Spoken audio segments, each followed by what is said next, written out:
Muy buenas tardes.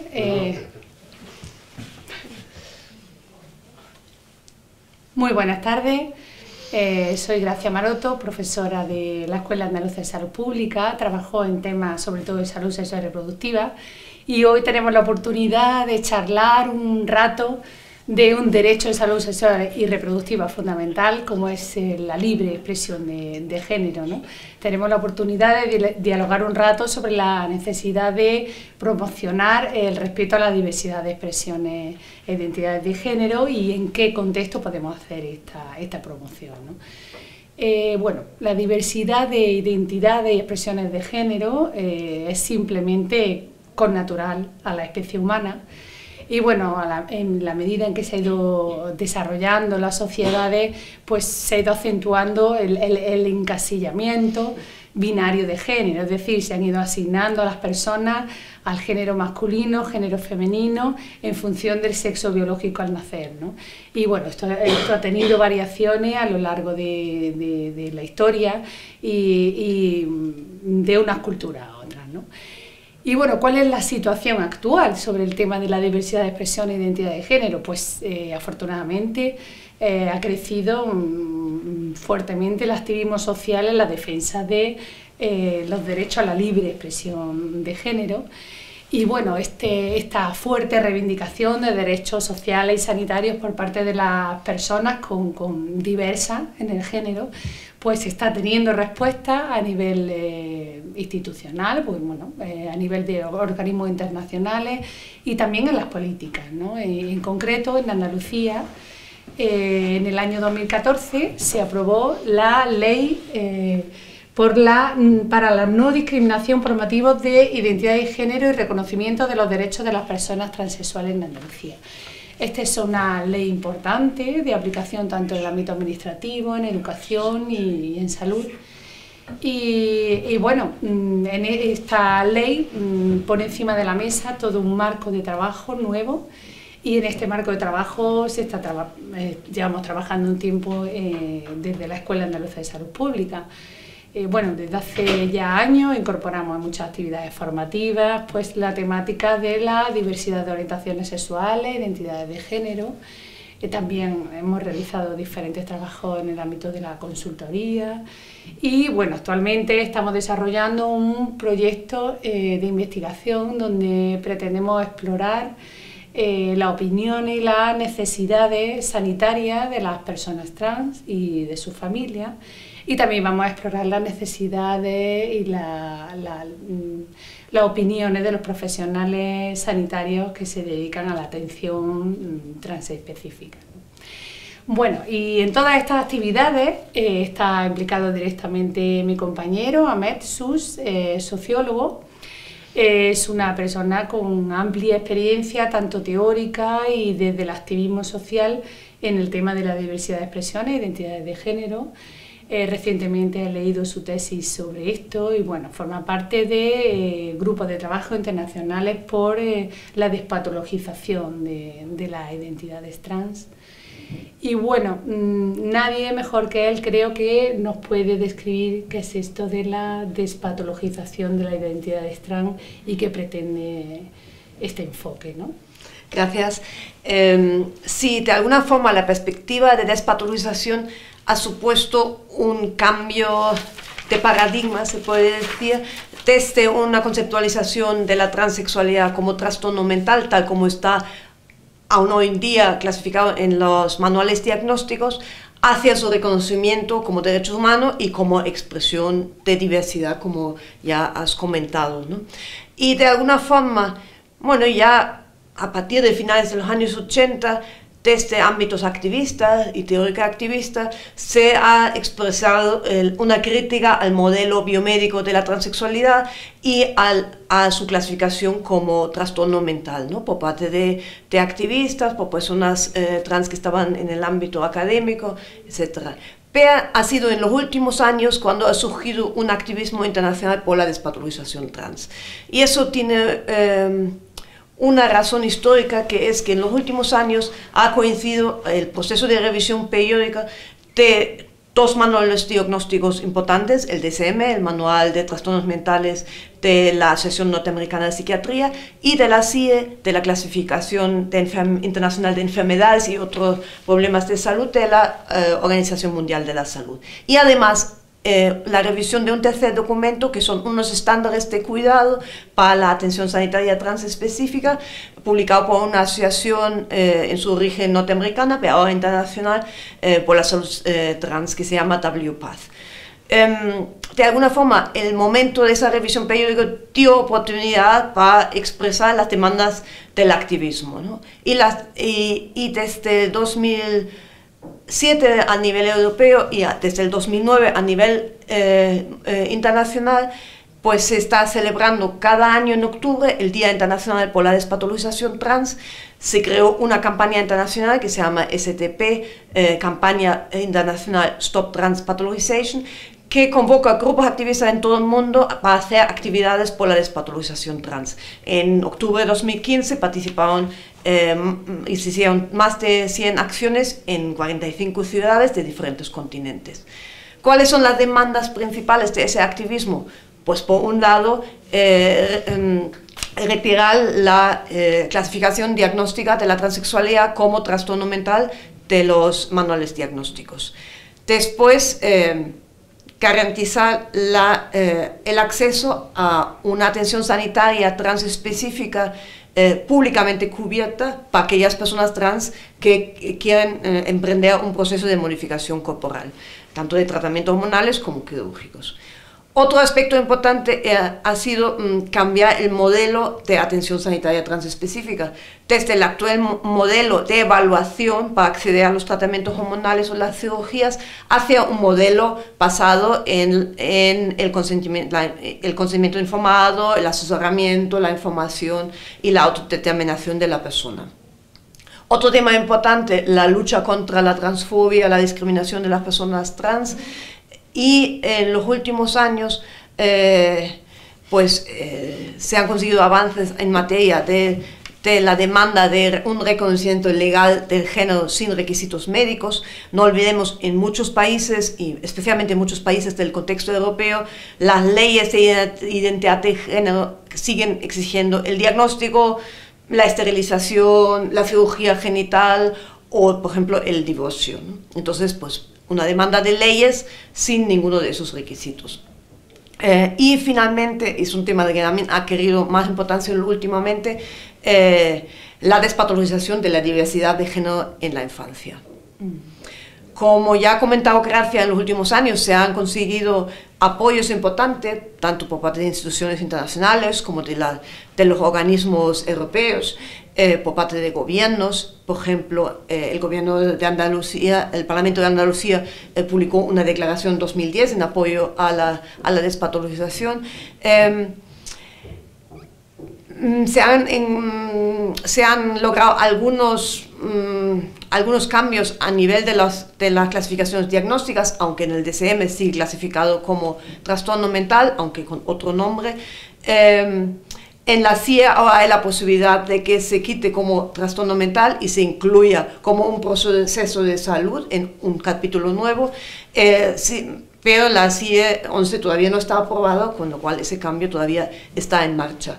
Y también se han conseguido, como ya comenté, avances a nivel de reconocimiento legal de género, ¿no? Al mismo tiempo, bueno, las personas trans siguen siendo patologizadas, excluidas socialmente, laboralmente, discriminadas, perseguidas en muchas partes del mundo. Mira, ya has mencionado, Omet, el tema de los menores. Ese es un tema especialmente preocupante en la actualidad, ¿no? Bueno, es fácil ver la cantidad de documentales que podemos ver en televisión, en distintos medios sobre esta temática. Y bueno, también es fácil encontrar en los medios de comunicación pues, noticias sobre las dificultades que pasan los menores en los colegios, ¿no? Y por otro lado, también está creciendo el asociacionismo por parte de los padres en defensa de los derechos de estos menores, ¿no? Entonces, ¿qué propuestas tiene este movimiento por la despatologización para el tema de los menores? Concretamente, ¿qué hay que hacer? ¿Cuáles son las líneas de actuación fundamentales? Bueno, ese tema que ha adquirido un mayor protagonismo dentro del activismo por la despatologización en los últimos años, hay como 3 líneas de trabajo. Uno, por el tema de la clasificación diagnóstica. Segundo lugar, a nivel de la atención, el apoyo en el ámbito sanitario y educativo. Y en tercer lugar, en relación al reconocimiento legal del género, ¿no? Respecto a la clasificación diagnóstica, tanto en el DSM-5 como en este borrador de la nueva clasificación internacional de enfermedades, hay una categoría diagnóstica específica para niños, y ahora mismo la demanda por parte del movimiento por la despatologización trans es que se retire completamente esa categoría. Porque si bien las personas adultas y en parte también las personas adolescentes necesitan tener atención, algunas de estas personas necesitan tener acceso a la atención sanitaria, en caso de los niños, podemos decir, bueno, hay un amplio consenso de que no sería conveniente hacer ningún tipo de tratamiento hormonal o cirugías, ¿no?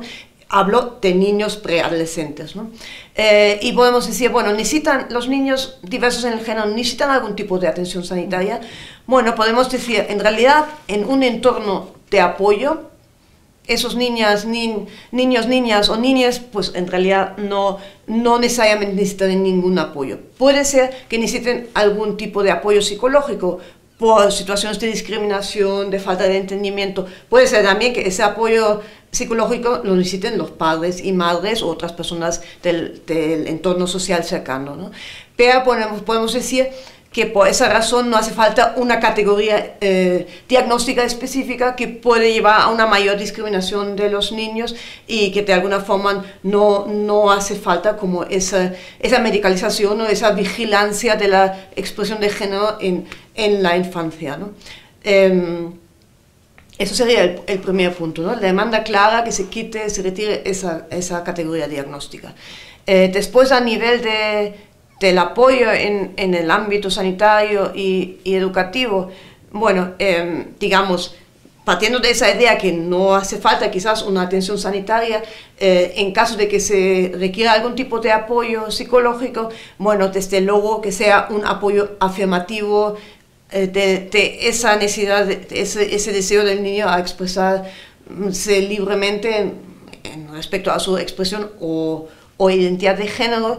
Desde el activismo por la despatologización proponemos la creación de espacios seguros, espacios donde esos niños puedan expresarse sin tener que hacer necesariamente un cambio de A a B, de un género binario a otro, donde se permita a aquellos niños que lo quieran hacer, por supuesto que lo puedan hacer, ¿no? Que puedan hacer esa transición social, pero también puede haber niños que simplemente quieran explorar, probar diferentes expresiones, incluyendo opciones no binarias, ¿no? Entonces, de alguna forma, dejar ese espacio, y eso incluye también el ámbito educativo como un espacio muy importante. Consideramos también importante en el espacio educativo que no se centre la atención solo en ese niño, sino de alguna forma se trabaje el tema de la diversidad de género a nivel transversal con toda la clase, ¿no? No olvidemos que todos los niños y niñas pues están expuestos a normas de género, ¿no? Y brevemente, el tema del reconocimiento legal de género. Muchas leyes restringen la posibilidad de un cambio registral del nombre de género a mayores de edad. Algunas de las leyes que se han aprobado en los últimos años, que ya tienen una perspectiva de despatologización y derechos humanos y que no requieren ningún requisito médico, como en primer lugar la ley de Argentina, y después otras leyes que se han aprobado después, como por ejemplo la ley en Malta, abren la posibilidad de un reconocimiento legal de género en menores, siempre bajo algún tipo de protección específica de los menores, ¿no? Siguiendo de alguna forma la Convención de Derechos del Niño, ¿no? En ese equilibrio entre el reconocimiento de su autonomía y la protección específica por ser una persona menor. Me quedo con, sobre todo, la libre expresión, eliminar la represión, con la contemplación de los grises, con el trabajo transversal con todos los menores en el tema de diversidad de género, que afecta a todo el grupo, no solamente a esos niños etiquetados de diversos en el género, ¿no? Bueno, volviendo a la ley para la no discriminación por razón de género, el tema de menores también se contempla, pero desde tu punto de vista, ¿cuáles son las principales aportaciones de la ley? ¿Qué pone encima de la mesa esta ley? ¿Qué permite esta ley? Bueno, esa ley que se aprobó en 2014, bueno, se puede decir que se elaboró con participación del activismo en el contexto andaluz, y de alguna forma parte de principios muy relacionados con la perspectiva de despatologización, como la autodeterminación de género, el reconocimiento de la identidad de género libremente determinada, y habla también del libre desarrollo de la personalidad, ¿no? De alguna forma parte de una perspectiva de despatologización de derechos humanos, ¿no? Al ser una ley autonómica no tiene competencia sobre el cambio registral del nombre y género en el registro civil, pues eso es una ley estatal, pero sí de alguna forma introduce medidas para facilitar y garantizar el reconocimiento del nombre y género en diferentes ámbitos administrativos. Por ejemplo, en las universidades, en las escuelas, por ejemplo, en el ámbito sanitario o en el ámbito administrativo, ¿no? Y bueno, de alguna forma eso antes no estaba garantizado, ¿no? En otros países, universidades han publicado decretos específicos, pero aquí en el contexto español antes los estudiantes trans pues muchas veces se encontraron con barreras, ¿no? Eso sería un avance importante, ¿no? Luego, por ejemplo, en el ámbito educativo se creó después, ya la ley establece como medidas de respeto, ¿no? y de no discriminación para niños y niñas y jóvenes, y después se desarrolló un protocolo para el ámbito educativo, ¿no? Y después en el ámbito sanitario se está como introduciendo, a partir de lo establecido en la ley, un cambio en el modelo de atención sanitaria transespecífica. Si antes la atención desde el 1999, ahí Andalucía fue la primera comunidad autonómica en introducir esto, si antes se centraba en una unidad específica, en un hospital, en el Hospital Carlos Haya de Málaga, pues ahora se están creando equipos multidisciplinarios en las 8 provincias, que eso responde a una demanda del activismo de acercar la atención al lugar de residencia de las personas. Y además otra de las demandas que ya nombré antes, que ese cambio de un modelo de evaluación donde de alguna forma hay un proceso de evaluación hasta que la persona pueda acceder a los tratamientos deseados, pues la idea de un cambio hacia una atención basada en la autodeterminación, en un proceso de asesoramiento de información, ¿no?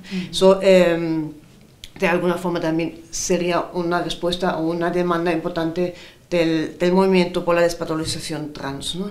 Y bueno, de alguna forma, toda ley establece líneas de actuación, luego está la parte de la implementación y por supuesto la parte del cambio social, ¿no? Que es mucho más amplio, ¿no? que una ley en sí, ¿no? Para que luego realmente se ponga en práctica, ¿no? Y matizando en los temas sanitarios, has mencionado la descentralización de los servicios sanitarios, que me parece una apuesta importante, ¿no? Por la accesibilidad a los servicios de las personas que viven en distintos puntos de la comunidad. Y bueno, es importante el enfoque asistencial centrado en la autodeterminación, ¿no? de los procedimientos, los tratamientos a los que se quiere exponer una persona, ¿no? Pero bueno, todo este cambio supone un reto importante para los profesionales sanitarios, ¿no? Y no solo para los profesionales sanitarios que pueden hacer una atención transespecífica, endocrinos, pediatras, psicólogos, cirujanos, sino que es un reto para cualquier profesional sanitario del sistema sanitario público andaluz, ¿no? No sé, profesional de la traumatología, de la oftalmología, cualquier profesional, ¿no? ¿Qué recomendaciones darías tú a los profesionales sanitarios para que incorporen una atención respetuosa con la diversidad de expresiones e identidades de género? Bueno, de alguna forma cuando doy clases a profesionales sanitarios, muchas veces de atención primaria, sobre la temática, pues me encuentro muchas veces con mucha apertura y mucho interés en el tema, pero como una cierta sensación de desconocimiento y de miedo de no saber cómo reaccionar, ¿no? Y bueno, yo creo que esa actitud es muy buena, ¿no? Como para aprender conjuntamente y reflexionar conjuntamente de cómo se podría hacer una atención que realmente sea respetuosa con la diversidad de expresiones e identidades de género, ¿no? Bueno, yo creo que hoy en día, de alguna forma,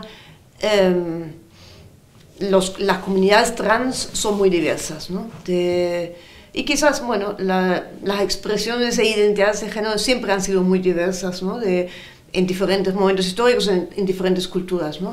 Lo que pasa es que el modelo médico de la transexualidad de alguna forma ha establecido como algunos criterios que hoy en día no se corresponden del todo a lo que es la diversidad de las comunidades en sí, ¿no? Y no olvidemos que ese modelo biomédico pues, surgió en los años 50 del siglo pasado, de alguna forma históricamente es bastante joven, ¿no? Y ya pues de alguna forma se ve desbordado por la diversidad en la realidad, ¿no?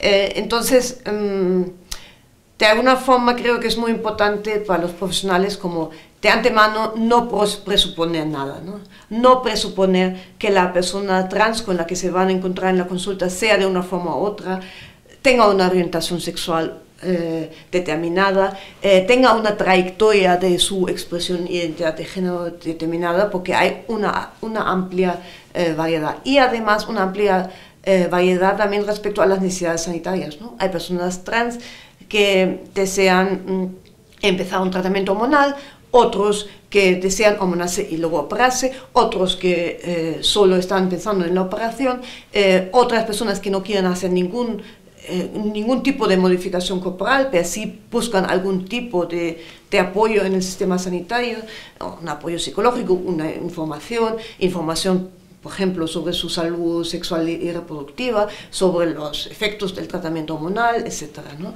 Entonces, un poco tener en cuenta eso, ¿no? Y también a veces los profesionales cuando damos clases me preguntan por los términos, pues también hay una amplia gama de términos, que además esos términos, si hablamos de transexualidad, de transgénero, de genderqueer, pues son cambiantes, son contextualmente específicos, entonces lo mejor es no presuponer nada, y preguntar a la persona cómo quiere ser nombrada, ¿no? Con qué nombre y con qué género, ¿no? Porque el nombre que aparece en la cartilla no necesariamente tiene que ser el nombre con el que la persona se siente identificada, ¿no? Y después, yo creo que en general los profesionales sanitarios están familiarizados con el concepto de la atención centrada en las personas, y en el fondo también en el ámbito de la atención a las personas trans no es nada diferente a eso, ¿no? Una atención centrada en la persona, una atención individualizada, una atención respetuosa, ¿no? Y de alguna forma coherente con los principios de despatologización y de derechos humanos, ¿no?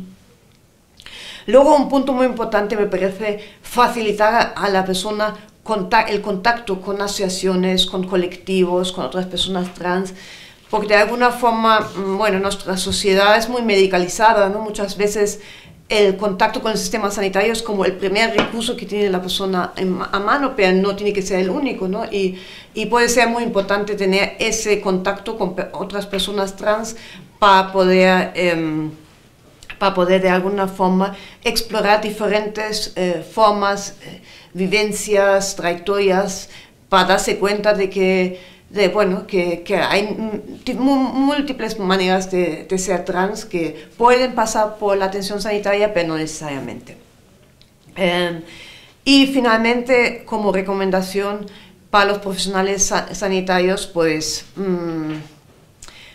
emprender también una reflexión sobre la propia expresión e identidad de género, ¿no? Porque a veces la propia trayectoria de alguna forma tiene una repercusión de cómo tratamos a las personas en la consulta, ¿no? Y ser consciente de eso, de los propios miedos, prejuicios, sesgos, y estar abierto a dejarse atravesar por esa diversidad.